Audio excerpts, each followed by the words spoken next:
पूर्ति पोर्टल खोल दिया है, लेकिन फिलहाल ये राहत सीमित दायरे में दी गई है। जिले के केवल 7 गांवों के किसानों को ही इस पोर्टल पर पंजीकरण की अनुमति मिली है, जिससे बाकी प्रभावित किसानों में नाराजगी देखी जा सकती है। नाराजगी क्यों भी ना हो, क्योंकि बारिश और ओलावृष्टि की वजह से सिरसा में कह सकते हैं कि सैकड़ों ऐसे गांव हैं जहां पर फसलों को काफी नुकसान पहुंचा है। सरकार की ओर से जारी निर्देशों के मुताबिक जिन गांवों के लिए पोर्टल खोला गया है, वहां के किसान 15 अप्रैल तक अपनी फसल नुकसान का पूरा ब्यौरा ऑनलाइन दर्ज करवा सकते हैं। इसके लिए किसानों को केवल 5 दिन का समय दिया गया है। ऐसे में प्रशासन ने सभी पात्र किसानों से जल्द आवेदन करने की अपील की है।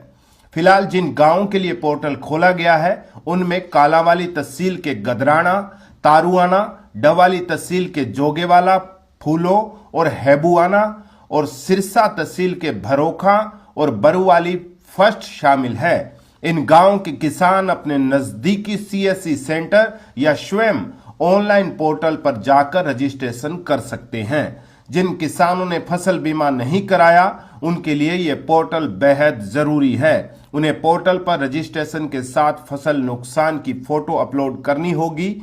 इसके बाद संबंधित विभाग की टीम मौके पर सर्वे करेगी और रिपोर्ट के आधार पर मुआवजा तय किया जाएगा।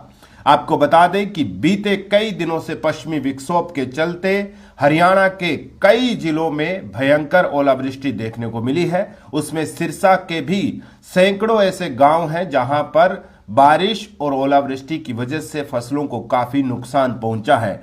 डवाली का गांव अगर आप देखें तो उसके आसपास के कई ऐसे गांव हैं जहां पर फसलें पूरी तरह से कह सकते हैं कि नुकसान उनको पहुंचा है। इसके अलावा रानिया के भी कई ऐसे गांव हैं जहां पर फसलों को ओलावृष्टि और बारिश और अंधड़ की वजह से काफी नुकसान पहुंचा है।